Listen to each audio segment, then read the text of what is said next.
Hello.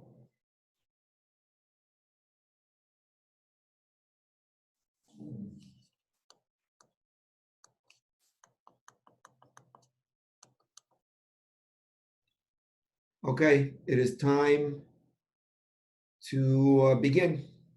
So it says in this week's parsha, it says, "Vayidaber Hashem el Moshe," and Hashem spoke to Moshe by Bamidbar Sinai ba'Ohel Moed. He spoke to him in Midbar Sinai ba'Ohel Moed be'echad lachodesh in the first of the month. Hashini Mishana Hashinis in the second month. L'tzeis me'eretz Mitzrayim lemor. When they left Mitzrayim, saying, "Se'u es roish kol adas b'nei Yisrael." You should count the head of every single person. You should count all the Jewish people according to their families, all of the head count. Now, as we spoke, if you see in our podcast this week's parsha, we have that it's really a problem to count the Jewish people. The Torah does not permit it, as we see in Parshas Kisisa. Take a look in Shemos. If you take a look in Shemos, in Parshas Kisisa, chapter 30, verse number 11, there it says, Kisisa verse Bnei Israel, when you will count the Jewish people, everybody will give. You should count them. Each person will give a coin, and the way that they will be counted by this coin. But if they're not counted, if they're counted in a different way, then there'll be for them a negative. There will be a plague. When you count them, there'll be a plague. So Rashi here says that whenever you count somebody, there is an ayin hara, there is an evil eye, and there's pestilence and come on them, a plague, like we find in the time of David. So you see that it's prohibited. It is prohibited to count. It is prohibited to count people by number, to say 1, 2, 3, 4, 5. And in that podcast, we discussed at length all of the different details of what's prohibited, how one should count, what's the philosophical underpinnings behind it. But suffice it to say that there's a danger in counting. So now that we have in this week's parsha, we have a mention of danger towards the Jewish people, we have a mention of the plague. So we have an interesting halachic discussion this evening regarding risk assessment. So we know that we are in the middle of the coronavirus pandemic. Perhaps maybe we're at the tail end of it, or maybe there's an abeyance, maybe there's a pause in the middle, and there's certainly a risk in interacting outside where one may catch the disease. And so the question is, at first we're going to discuss at least the general concept in Jewish law about how to handle risky situations and how one should approach them and what should one do in those situations. And then maybe we'll apply it to our current situation. And then maybe we'll play around with some numbers. We'll show some numbers to frame for us exactly what we are saying. We're not going to come to a conclusion exactly because the situation is going to be much more complicated, more complex, and with more variables than we are going to present. But at least the principles we're going to present and one can apply or at least think about them themselves. So we begin with the Gemara in Shabbos. The Gemara in Shabbos in page 32a tells us the following. The Gemara says that Rav Yanai said, a person should not stand in a place where it's dangerous to stand. Let's say a person wants to stand on the edge of the Niagara Falls. It's dangerous there, or in the middle of a highway. A person should not stand in a dangerous place. Loimar, because what is he saying, or what will he say? Well, how will he survive? He'll say that in Shemaim they're going to make for him a miracle. That's how he survived. Because maybe in oisim lo nes, perhaps maybe there won't be a miracle that will be made for him. V'im oisim lo nes, but if a miracle will be made for him, minakim lo mischiyosov, maybe his tuyos, maybe his merits will be subtracted in the Shemayim. So maybe there will be a miracle that will be made for him, but everything that he has earned by the performance of mitzvahs and the study of Torah will be subtracted in Olam Habor in the world to come. And how do we know this? We know this because Amram Chanan Meikra, Rav Chanan says, how do we know this? Because Yaakov Avinu said this. Yaakov said, "Is katonti mikol hachasadim mikol ha'emes, I have become small from all the chesed that Hashem has done for me." Yaakov was worried. We discussed this many times. Yaakov was worried that the chesed, that the kindness which Hashem performed with him, the kindness that Hashem performed from him, perhaps maybe that took away from his chusim, it took away from his merits in Shemayim. So therefore, we see from this Gemara, the Gemara gives us a directive. The Gemara says that we should not put ourselves in a situation of danger where we're liable to catch a disease, to be hit by a car, that could be for us fatal or damaging to us. A person should not be in a situation of danger. That's what the Gemara says. However, the Gemara also says regarding risk. What happens if that's in a situation of danger? What about a situation of risk? So, what about a situation of risk? What do you do in such a case? So there's Gemaras all over Shas to talk about this. The Gemara is all over Shas to talk about this, and the Gemara basically makes an emphatic statement. Here, here's a specific example. The Gemara in Tractate Yevamis brings an interesting case in page 12b. The Gemara says, Tani Rav Beiboy Kameda Rav Nachman, Rav Bibi taught the name of Rav Nachman, Sholosh Noshim Mishamshes B'moch. There are 3 women that are obligated to use a contraceptive so that they should not get pregnant. And one of those examples, Uberes, a pregnant woman, Umenika, one who is nursing, and Katana, and a woman that's a minor, meaning she's not a bas mitzvah, maybe she'll become pregnant. V'shema Thomas, and maybe she'll die. So what the Gemara, then the Gemara outlines the details of this, of how she will die, why is this dangerous. But suffice it to say, dangerous for her to get pregnant, therefore she is obligated to use a contraceptive, not to get pregnant, and to have relations with her husband without the possibility of getting pregnant. However, the Chachamim say, and this is the majority opinion, they can have relations, even if there is a possibility that they may get pregnant. Why? Because it says in Tehillim, it says in Psalms 116a, Shomer Pesayim Hashem, that Hashem watches those that are foolish. So Hashem watches those that are foolish. Hashem watches those that are foolish. What's the concept behind that? So the concept behind that is very eloquently explained by Rabbi G. David Bleich. Rabbi G. David Bleich has an article in his section that he usually publishes in Tradition, in the magazine called Tradition, where he does a survey of recent halachic periodical literature. So in the volume number 37, number 3, fall 2003, in the article Tradition, he has an article about hazardous medical procedures. In the beginning of the article, meaning he has an article of whether or not a person should partake in hazardous medical procedures.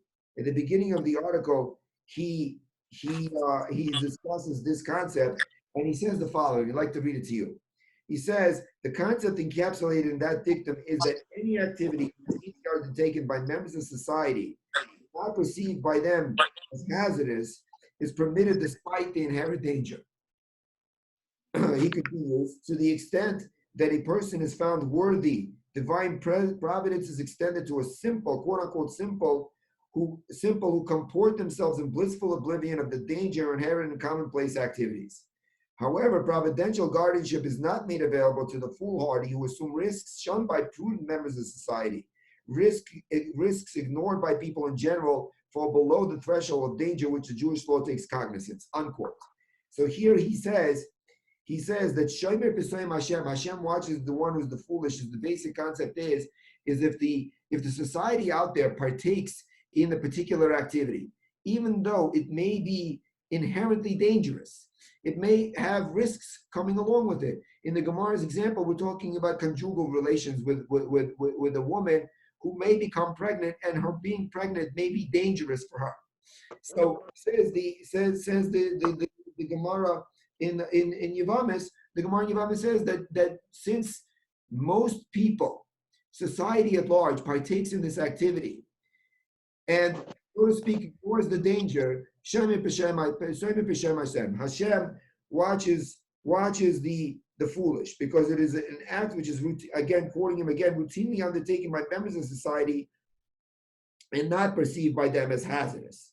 So even though an activity may have in it inherent risk, it may have in it an inherent risk, but at the same time, even though it has a risk, but it's not perceived as being hazardous by the people, by society at large. Therefore, a person, the Gemara claims, may partake in such an activity. However, the continues Rabbi Bleich, the Gemara, what about the Gemara that we said in Tractate Shabbos? What about the Gemara page Tractate Shabbos on page 32a, that the Gemara says that a person should not put themselves in a situation of danger? When does that apply? So he says the concept embodied in the dictum Shomer Pesayim Hashem is not difficult to fathom. Willfully to commit a daredevil act while relying upon God's mercy in order to be preserved from misfortune is an act of hubris. So if, for example, a person would be a daredevil and they would walk across a highway in between lanes, thinking that they're going to avoid the cars as they pass by, it is, continues our life, it is sheer audacity for a person to call upon God to preserve him from calamity which he can himself avoid. Therefore, one may not place oneself in a position of recognized danger, even if one deems oneself to be worthy and deserving beneficiary of divine guardianship. And that's what the Gemara means by that when a person places himself in a situation of danger, which society does not partake in that particular activity, and he says that I will be saved by divine providence, that is hubris. A person is not allowed to rely on a miracle.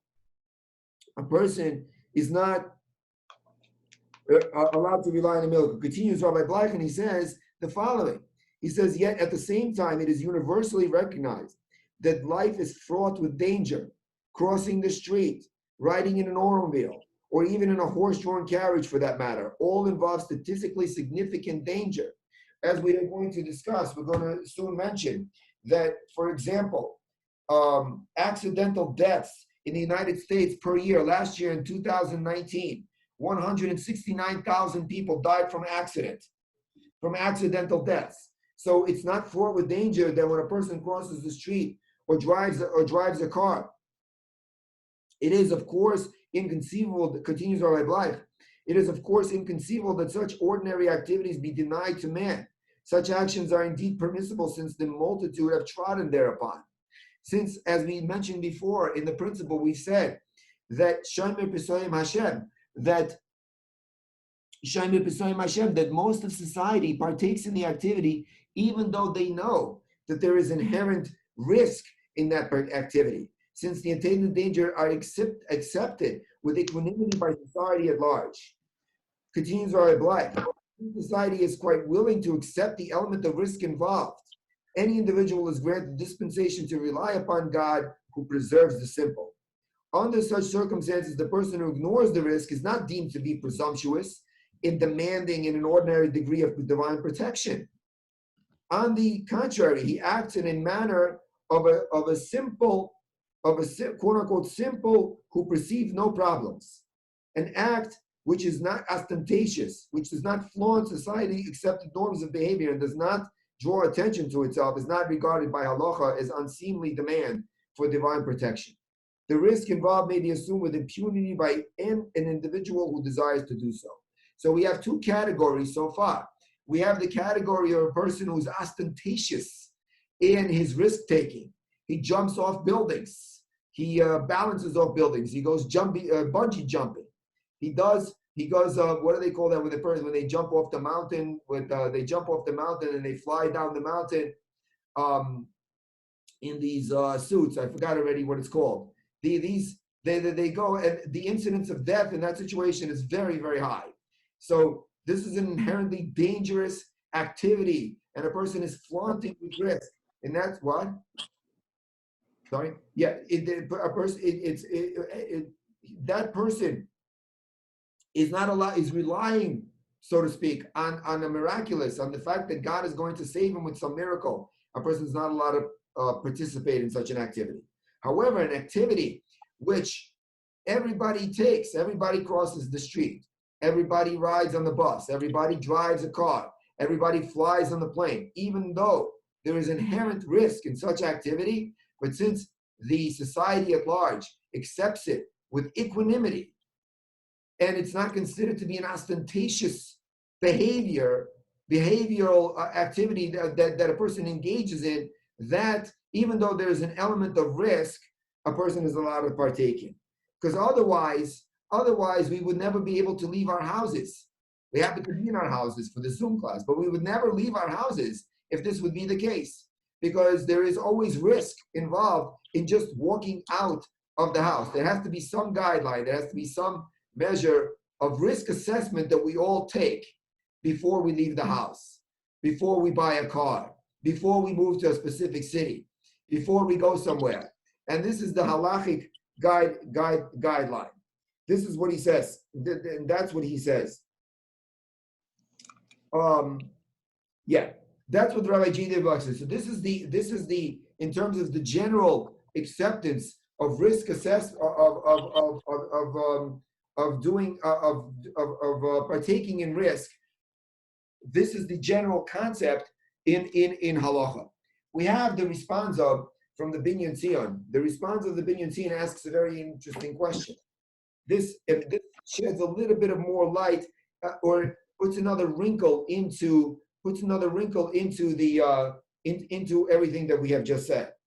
The responsa, we mentioned the Gemara in Brachos a few weeks ago. The Gemara in Brachos on page 54b. The Gemara in Brachos on page 54b says that there are four people that are obligated to say thanks to Hashem.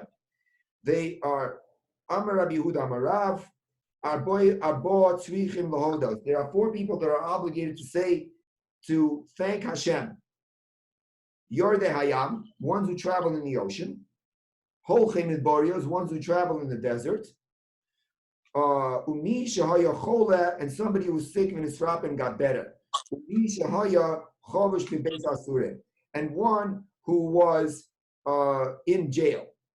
So they are, as it says in Parshas Tzav, are required to bring a carbon shlamim, a peace offering, which is a specific peace offering called the carbon toda, the thanks offering. And today that we don't have the carbonas, we don't have the Beis Hamikdash, a person is obligated to come to shul when they are able to come to shul and make what is called the birchas hagomel, a bracha of gomel, of thanking Hashem publicly from saving them. So this is a person getting sick or going into, let's say, a person traveling in the ocean. A person traveling in the ocean, they have to thank Hashem when they come back. Why? Presumably because they were in a situation of danger, right? Otherwise, why would they have to thank Hashem? They must have been in a situation of danger when they traveled in the ocean. Once they traveled in the ocean, they were in a situation of danger, they were saved. Now that they were saved or they escaped, there's an obligation for them to thank Hashem. Therefore, they have to either bring a sacrifice, and when there's no Beis Hamikdash, they have to thank Hashem for it in public. Correct?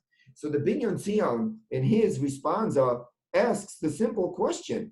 The simple question that he asks is that if they are obligated to thank Hashem because they were in a situation of danger, then how are they allowed to partake in the activity in the first place?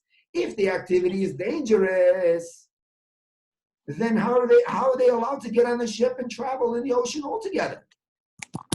Good. You traveled in the ocean, now you come back, you say a bracha. You travel on a plane from Eretz Yisrael to Arizona, and you went over the Atlantic Ocean. Most people say a bracha. Why? Because it could be a dangerous situation.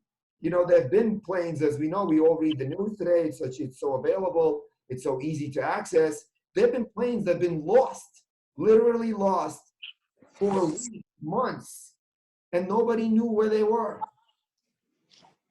Ships used to get lost all the time. How is it that we're allowed to travel to Eretz Yisrael in a plane over the Atlantic Ocean, and then afterwards thank Hashem for the danger? How are we allowed to put ourselves in the danger in the first place? That is the Binyan Tzion's question, and he says the following. He says, "Eich muter liyored liyam v'letzeis lamidbar." How is it permissible to go travel on the ocean or to go into the desert? Sheim advarim shetzrichim loidos. These are the things that we're obligated to say thanks, al shenitzulu, that we were saved. How can a person put himself in a situation of danger and to transgress what we know the pasuk says? In Deuteronomy 4:15, it says that you should protect yourselves at all times. Ella, he says, it must be elakoch of keeping the bows. The answer is as follows: that when a person travels in the ocean, when they get on that ship and the ship leaves port, at that moment there is no danger. The danger is maybe in the future it will become a dangerous situation, but it's not a dangerous situation now. Maybe in the future it'll be a dangerous situation, but now it's not dangerous. Now we assume that if a person travels in the ocean and they came in a situation of danger and then they come back, then they have to thank Hashem because they went through the situation of danger and they were saved. So if a person would put themselves in a situation of danger, says the Binyan Tzion, where it would be a directly dangerous at the moment, then they cannot say that they are taking an assumed risk without hubris. Right? In that case, then we follow the majority, he qualifies. He says, most boats come back. The majority of boats come back, right? Well, hopefully we never have to face a statistic like that. 100 boats go out, 51 come back. So you can assume that you'll be one of the 51 because right now you're not in danger. But, says the Binyan Tzion, if you would put yourself in danger now, the majority would not be good enough. It would have to be 100% no risk. If you put yourself in it, we'll soon see an example of that. But that's the way he explains the Gemara in Yavamis that we mentioned before. That's why a woman is allowed to have conjugal relations with her husband, even though she may become pregnant. And if she becomes pregnant, it may be dangerous for her. Why is she allowed to partake in the relations with her husband? Because at the moment that she partakes in relations with her husband, it's not dangerous. There is a percentage of people who in that situation, when they partake in a situation, they have relations with their husband and then they become pregnant. And then those become pregnant, then become in danger. In that situation, since there is a possibility, she should not be allowed. Says the Binyan Tzion, she is allowed. Because in that case, at the time that she's participating in the activity, it's not dangerous. And that's why one is allowed to go on a boat. That's why one is allowed to go in the midbar, in a situation where it's not dangerous. And therefore, Rabbi Bleich wants to say, from this responsa, accordingly, use of medication or any substance that has been statistically determined to foreshorten life. Let's say a person would take a medicine, and the statistics say that as soon as you take the medicine, it shortens your life by a few days, let's say. In the majority of users, 51% of people who partake in this medicine, their life is shortened, cannot be automatically sanctioned. That situation cannot be sanctioned. Why? Simply because of Shem Tesem Hashem, simply because everybody does it. That's not good enough. That is the case even if the danger lies far in the future, and even if the longevity anticipation is compromised only marginally. If the danger is now, it should be prohibited. That's the guide. That's pretty much the guide. There's more detail to discuss, which we will not discuss this evening. And like we said before, we're only presenting some of the ideas to put a context to think about the situation that we are in. So let's talk about our situation based upon these concepts, just for learning's sake, because the situation is much more complex than we are presenting it. So, So I put together some numbers just for, I don't know if these numbers are accurate. I did not have a chance to research the numbers properly. I don't know the other factors involved. We all know that there are other factors involved. But just if we take the numbers as they may, based upon the ideas that we presented, and analyze them and see what we think about it. So the principle is, again, one more time, just to summarize, that if a person is putting themselves in a direct situation of danger, that's prohibited under all circumstances, even if the majority survive. However, if they put themselves in a situation, if they put themselves in a situation of danger, but everybody does it, meaning it's been the activity has been normalized, such as driving a car, then that is permissible. However, the Binyan Tzion qualifies this, and he says that that is only permissible if the danger is in the future, not if the danger is in the present. If the danger is in the present, then then one is not allowed to partake in that activity. Meaning that if the danger is in the future, then we can follow the majority. If most people survive that situation, then one is allowed to go and travel in the ocean, for example. One is allowed to have a relationship with her husband even though they may get married. They may become pregnant. However, if the situation is if the danger is now present, then one is not allowed to partake in the activity unless they are 100% sure that there is zero chance that they are going to be affected by the danger of that. Okay, that's in summary what we have said. So now let's take for example, let's play around with a few numbers just in our situation. We have a pandemic, we have the coronavirus. The virus is very dangerous for a lot of people. If they get it, they can die. For some people, it's not dangerous at all. And they just have the symptoms of the flu. Some people don't even have the symptoms at all whatsoever, right? This is what we're in the middle of, and Hashem should save us from any more of this plague, and it should go away. But let's take a look at our state in Arizona, for example. So in Arizona, we have a population of 7.2 million, 7,286,000 people. So far, the deaths that we have in Arizona, if I have the numbers right, are 747. 747 deaths out of 7 million gives a percentage of 0.0001% of chance of a person in Arizona dying. Let's take now the United States, the entire country. The entire country is 300. The population of the United States is 331 million. 331 million people.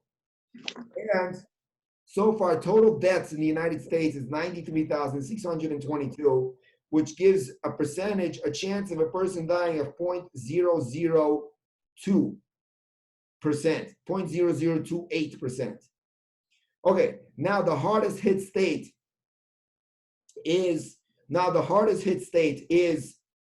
New York, and New York has a population of 19,400,000. The amount of deaths in New York we have is Rahman al-Islam, we have 22,843, which means that if a person lives in New York, their chances of dying are 0.00017, which is in Arizona, it's 0.0010, and New York is 0.0017, which is pretty much the same chances of New York. New York is slightly higher, but pretty much the same chances of New York based upon percentages of death. So the total death we have in the United States is 93,000. Now, how many people died last year from the flu? The amount of people who died from the flu last year are 80,000 people. So 93,000 so far. I mean, it's not the end of the year. There may be a second wave, like we said, but so far, as we're holding in the summer, we have, maybe you'll even be double. We have 93,000. Chas v'sholom, should not be double, should not even. The amount of people that are dying from the flu are 80,000, which means that the chance of dying from the flu in the United States is 0.002, which is the same, pretty much. We're talking about a 13,000 person difference, but statistically speaking, the flu is 0.0024, and the virus so far is 0.0028. Now, the flu, we're talking about the people who had the flu in the winter, right? The virus we're talking about so far the entire time since it started, since January. Fine. So the chances, statistically speaking, are pretty much the same. Now, just let's do one more state, because the one more state is Pennsylvania. In Pennsylvania, we have 12 million people, 12.8 million people, and the amount of deaths we have is 4,753, and that gives a percentage point of 0.003, which is the highest percentage point. It's even higher than it's higher the average of the United States, and it's higher than New York. Even though there's only 4,000, not only, but there's 4,000 deaths. Now, but there's an interesting fact about Pennsylvania, and that is, in Pennsylvania, if a person is 20 years old or lower, the chances of them dying from the virus are, wait for it, 0%. Zero. The chances of a person dying if they are from they live in Pennsylvania and they're 29 years old is less than 5 people. Less than 5 people out of 12.8 million people. So we see from this that there obviously there are different groups, right? There are 20-year-olds have 0 chance of dying. 20 and up until 29, less than 5. After 29 is where we get the percentage of 0.0003 after a person is 29 years old. Okay, these are the stats for the coronavirus. Now, the stats also, I'm not 100%, these are not verified, but we're only using this for example. I think they're true, but I don't have it proven. But last year, the total amount of deaths for the virus is 93,000. How many people died of medical errors last year in 2019? 250,000 people died from that. How many people died, as we mentioned before, from accidental deaths? 169,956. How many people died from alcohol use? 35,000 people died from alcohol use, which is a third of the virus. The flu, we already mentioned how many people died? 888. Now wait for this. How many people have died because they are morbidly obese, because they are fat, and they have diseases from diabetes, heart disease, and all these type of things? More than 300,000 people died, which is triple the amount so far, more than triple the amount of the virus so far. Okay, so these are our numbers. Now, let's apply what we just learned, or at least the amount we didn't like we said. Again, we did not do an exhaustive analysis in Halacha. We didn't even read the full article of Rabbi J. David Bleich and look at all the commentaries. We did one responsa with a few Gemaras and other principles that we have. Let's analyze let's analyze some of the data. Let's take a simple example. Let's say a person lives in Pennsylvania and they are 20 years old. They're 19. And they want to get together with 5 of their 19-year-old friends in their house and have a party. Or let's say they want to have a Zoom class from their Rebbe. They want to have a Zoom class from their Rebbe. They want to learn. 19-year-olds, they want to serve food. No wearing masks, no social distancing. Okay? Of course, there are other factors. There are other factors that, one of them may be a carrier, they're asymptomatic. Okay, I understand that. Okay, but let's say in our example, we have these 19-year-olds. In terms of the risk to themselves, should they, according to what we have learned so far, should they partake in that activity? I would think that they should be able to participate in that activity. There is 0% chance that they will die. 0. Not one person in Pennsylvania under 20 years old has passed away from the virus. 0% chance. There is no risk whatsoever. Now, what happens if they're from 20 to 29? So in Pennsylvania, out of 12.8 million people died, out of the whole population of Pennsylvania is 12.8 million people. How many people between the ages of 20 and 29 died? 5 or less. Now, from let's say a person is 25, should they participate in that party? Wait, Rabbi, Yes. it just the last like 10 seconds cut out. It slowed down. Could you just repeat that of the age group of 20 to 29?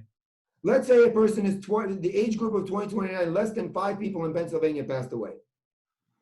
So there's a risk, right? Out of 12, I don't know how many 20-year-olds there are in Pennsylvania, right? But what's their risk of passing away? 5 people total. Like I said, we don't have all the numbers. They participate in that activity. Is that a reasonable amount? Is that a reasonable risk? Every activity in life is fraught with risk. You should say yes, right? Now, if a person is in Pennsylvania and they're over 80 years old, now the risk, how many people have died? I don't know if I have that stat in front of me. If I remember, let's just for the sake of argument, the over 80 years old, 60% people passed away from the coronavirus. So should they participate in activity? Of course not. It's more than a majority of putting themselves in direct danger that maybe they'll get the virus. They may get the virus, they may die from it. Right? So now, okay, that case was easy. But now we say like this. Let's say we're in Arizona. Let's talk about our state. 747 people died out of 7,286,000.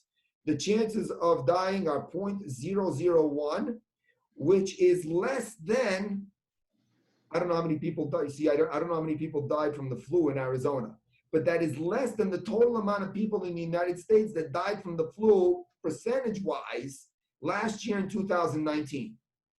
So if a person is going outside, and we don't have the age groups, broken up, but so we don't. This is only in theory. We don't know 100%. You see, this is a complicated situation. But if a person in Arizona would just, let's say, go outside and just participate in no social, then nothing. What's the chances of them dying? Less than the flu, less than the common flu. And certainly less than all the other things that we mentioned, alcohol, heart disease, medical errors, all these different things, getting hit by a car. Should they participate in that activity? According to Halacha, it would seem that at this point, that there would be nothing in Halacha that would say that one should not participate in that activity in terms of the danger that's involved. So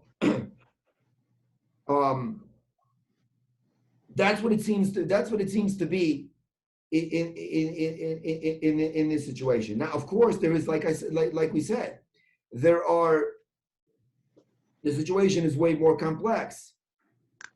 There needs to be consultation with doctors. There needs to be consultation with professionals and that have all the details on the tops of the fingers and know what they're doing, assuming that they know what they're doing. But if let's say we would have a question of whether or not we should have a minyan.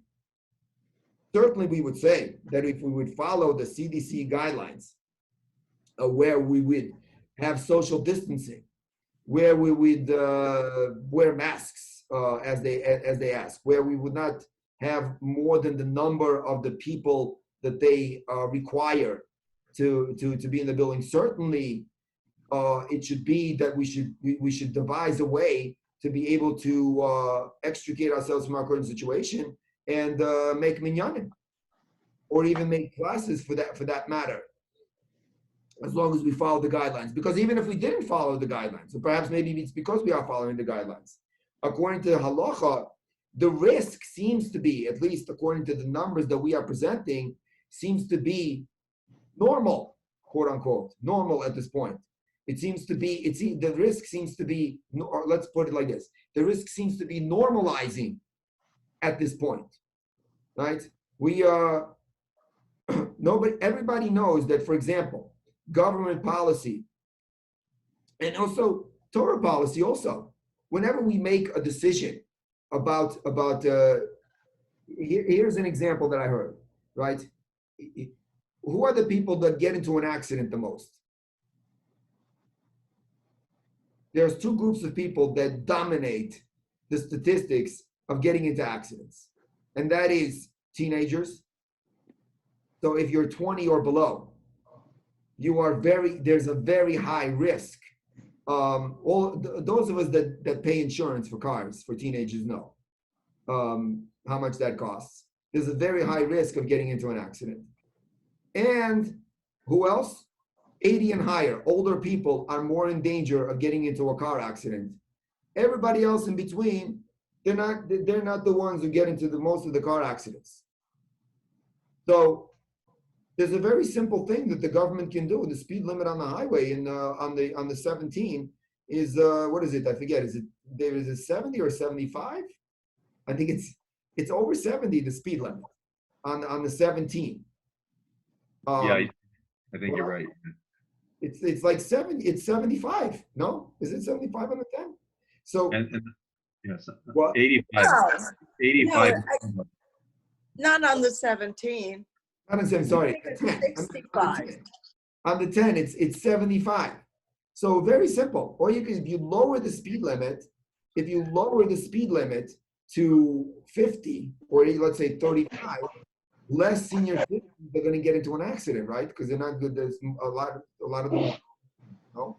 So therefore, we should lower the speed limit. We should drive at 35 to save all those people. But obviously, the government is making a calculation that it's worth the risk to keep the speed limit at 75 because of economical considerations. Than to lower it, though they know that inevitably people who are challenged by driving are going to get into accidents, and they're fatal accidents, and they're going to get into fatal accidents. So on the government decision, on public policy decision also, when we if we would close all the shuls forever, for example, let's say we would close all the shuls, a lot of people drive to shul. I don't know. I don't have the statistics in front of me. I don't know how many people get into accidents while they're driving to shul. I don't know. Or walking to shul. But I'm sure that if we would close down the shuls completely, then we would avoid a lot of accidents, maybe holdups. There are shootings that have been in synagogues and attacks. We'd avoid all those things. But we make a decision, a public policy decision, that will open up the shul, and even though there is a risk associated with it, we're going to partake in that risk. The question now is, how high is the risk? And that is what we discussed. How high is the risk? And the basic, without getting into numbers, the basic parameters are, if the risk is clear and present right now, then one is not allowed to partake in that risk. If the risk is far off and everybody does it, meaning society at large does it. People go to church, people drive, they do it with equanimity, they do it without a problem. Then one is allowed to partake in that risk. Even and that's the discussion of the medical procedure. I mean, every operation, forget about a hazardous medical procedure, but every operation is every single operation requires, there is some risk. I've heard horror stories, we all have. But people partake. Is one allowed to have an operation? Because they may not wake up from the general anesthesia, chas v'sholom? Because generally speaking, most people do it. Most people get general anesthesia. And then Hashem watches, quote unquote, the simple. Hashem watches the people, because most people are taking it with equanimity. Society at large is willing to take on that danger. If society at large is willing to take on that danger, then one is permitted to engage in that activity. If a person would go out into the ocean, he's also allowed to take in that activity. I mean, let's say their boat would come out and there's a storm raging. There's a report saying that the waves are 50 feet high and the boat shouldn't go out and it's raining, right? I don't know. I don't remember under what circumstances did the Titanic go out. Did the Titanic go out under dangerous circumstances? I seem to recall that there were reports that there were icebergs all over the place and it was ignored. Right, there was an article in the paper that said only God could sink the ship. So and he did, I guess, apparently. So I mean, if a boat goes out in a situation of danger, of course, if a boat, if everything is, the waters are calm, the ship goes out, Most ships come back, no problem, even though it's dangerous. So one is allowed to go out. There was a little bit of waves, come back, say a bracha, bring a carbon, fantastic. But to go out when it's dangerous, of course, one is not allowed to do that. One is putting themselves in a direct, present, clear, and danger. Is that the case? The question that we ask ourselves, and we're not the ones that necessarily making public policy, unless we are rabbis of shuls or presidents of shuls or leaders in the community. We have to ask ourselves, what are the dangers involved? What are the risks? Are those risks commonly accepted? And it happens to be that in our state, even though they can do whatever they want, right? They can do whatever they want. But in our state, it happens to be that these risks are being accepted with the CDC guidelines, right? In our state, the governor has, quote unquote, opened up the state. As a matter of fact, I don't know if everybody knows this, but there was never an executive order never covered the executive order never covered the churches and the shuls. There was never a prohibition by the executive order that they're not allowed to be services. Services were always permitted. So we're following the CDC guidelines. So this was not even a question. So it seems like, and then the feeling that I get is in places that are not dangerous, slowly but surely society is beginning to it's in the infant stage. There may be a second wave, we don't know. In the infant stage, slowly the society is beginning to accept the danger involved in this virus. So these are some of the ideas that I wanted to share from the perspective of halacha with everybody this evening, so that we have something to think about when we maybe we make personal decisions, at least not communal decisions or public policy decisions about the risks that we take in the situations that we put ourselves into, given the fact that each individual has to be responsible for themselves and their families and the individuals around them in terms of cleanliness, in terms of the communication of this virus, which spread and is contagious. This is something to perhaps maybe consider, to think about, or maybe research further for us to see what the halacha says about it. So that's what I wanted to share with everybody this evening, and have a good Shabbos. Thank you, Rabbi. I had my Thank two you. sons here. Thanks, Rabbi. Thanks, Rabbi. That was interesting. Yeah, I love the topic.